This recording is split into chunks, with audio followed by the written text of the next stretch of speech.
안녕하십니까. 7분 성공의 한일교회 오경강 목사입니다. 여호수아를 읽으시기 전에 이 짧은 영상을 보시면 여호수아 말씀을 이해하는 데 큰 도움을 얻으실 것입니다. 먼저 여호수아서의 위치를 지도에서 확인하겠습니다. 이제 오늘 나누게 되는 여호수아서의 말씀 이후에는 주로 이곳 이스라엘 땅, 곧 팔레스틴 지역에서 여호수아의 말씀이 진행이 되겠습니다. 여호수아서라고 하면 가장 먼저 떠오르는 이야기는 여리고성 정복일 것입니다. 철벽 같은 여리고성을 하루에 한 바퀴씩 6일 동안 돌고 7일째는 하루에 7바퀴를 돈 이후에 나팔 소리와 함께 큰 함성을 질렀더니 성이 와르르 하고 무너졌다라는 이야기가 여리고성 정복하는 이야기입니다. 이 여리고성 이야기가 의미가 있는 것은 실제로 존재했던 이야기이며 하나님의 구원의 역사에 아주 중요한 의미를 갖고 있다는 점입니다. 여리고성에 관한 고고학적인 여러 증거들이 여리고성 정복하는 이야기가 실제 사건이었음을 보여줍니다. 보시는 이 사진은 실제 여리고성이 있었던 곳을 발굴해낸 유적지입니다. 여리고성의 크기는 대략 남북으로는 200m 정도, 그리고 폭은 120m 정도 되는 크기입니다. 성이 그렇게 크지는 않습니다만 아주 견고한 성이었습니다.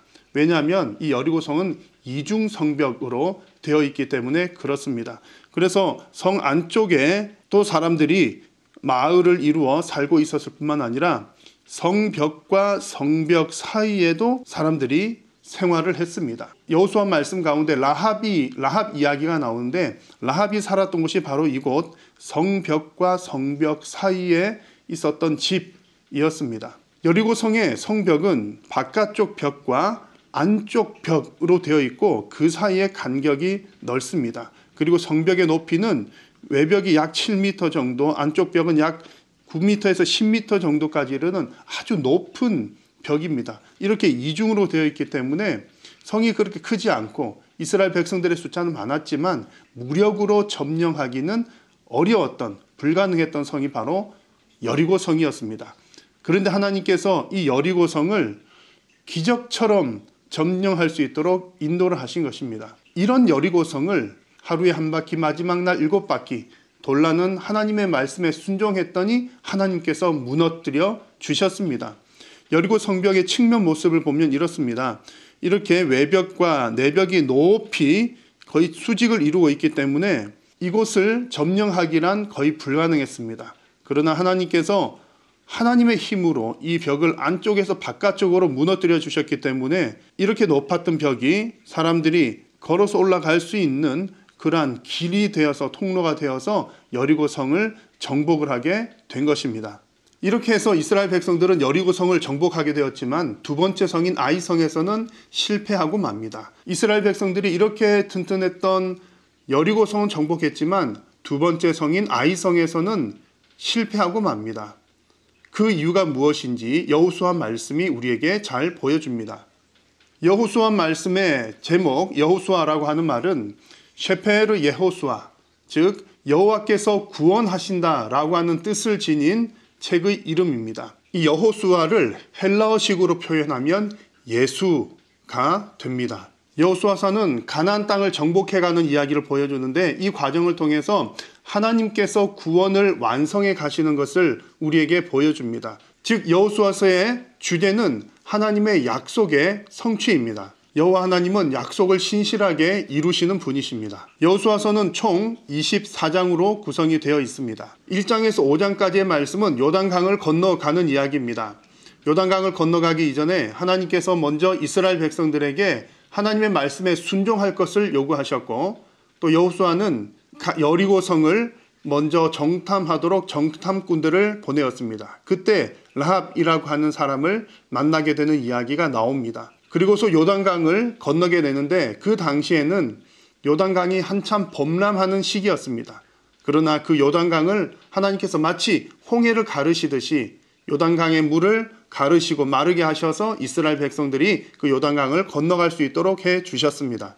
이어서 6장에서 12장까지는 가나안 땅을 정복하는 내용입니다. 첫 번째 여리고성은 하나님의 말씀에 순종함으로 정복할 수 있었지만 두 번째 성인 아이성은 하나님의 말씀에 불순종했기 때문에 정복하지 못하고 실패하고 말았습니다.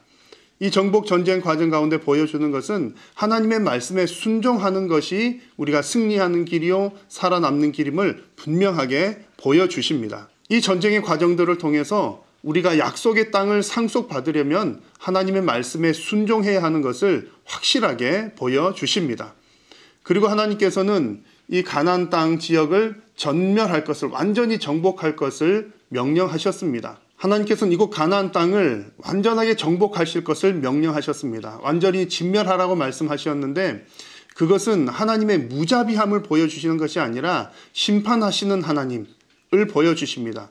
하나님께서는 가나안 땅에 이미 편만해 있던 죄를 이스라엘 백성을 통해 심판을 하신 것입니다. 그러나 그 가운데 라합과 같이 하나님께로 회개하고 돌아오는 자들은 구원해 주셨습니다. 또한 하나님께서 가나안 땅을 완전하게 정복하라고 말씀하신 이유는 이스라엘 백성들의 거룩함을 유지하기 위함입니다. 절대로 세상의 문화와 세상의 것들에 타협하지 말고 섞이지 말 것을 이스라엘 백성들에게 말씀해 주신 것입니다. 이어서 13장에서 22장까지는 정복한 이후에 가나안 땅을 분배하는 내용입니다. 분배하는 이 과정 다소 지루해 보이기도 합니다만 그러나 이 과정 하나하나를 들여다보면 이제 하나님께서 약속하셨던 약속의 땅을 주시겠노라 약속하셨던 그 하나님의 약속이 하나씩 이루어지는 것을 발견할 수 있습니다. 마지막 23장과 24장은 여호수아의 마지막 고별 설교입니다. 마지막 설교를 통해서도 다시 한번 하나님의 백성들에게 분명하게 전해주는 것은 여호와의 말씀에 순종하면 살 것이요 불순종하면 하나님의 심판이 있을 것이요 또 하나님의 유업을 누리지 못할 것이라고 분명하게 이야기를 해줍니다. 여호수아서 말씀 역시 예수 그리스도를 우리에게 잘 보여줍니다. 라합의 집에 매단 이 붉은 줄은 예수 그리스도 인해서 구원을 받는다는 것을 우리에게 보여줍니다. 그리고 여호수아 말씀 그 전체의 내용 자체, 특히 여호수아라고 하는 이 사람 인물 역시 예수 그리스도, 우리의 구원자 되시는 예수 그리스도를 보여주는 책입니다. 여호수아 말씀을 읽으시면서 여러분 두 가지 사실을 잘 발견을 하시면 좋겠습니다. 첫 번째는 지금도 하나님께서는 하나님의 역사를 이루고 계시고 하나님의 언약을 성취하고 계신다는 사실입니다. 지금도 하나님의 백성들을 통해서 하나님께서 일을 하고 계시며 하나님의 일을 이루어 가십니다. 그리고 두 번째로는 지금도 성도는 여전히 세상 문화와 세상 나라와 죄와 싸우고 있는 중이라는 사실입니다. 여러분 하나님의 말씀에 늘 순종함으로 이 세상 나라에서 믿음으로 승리하시기를 바랍니다.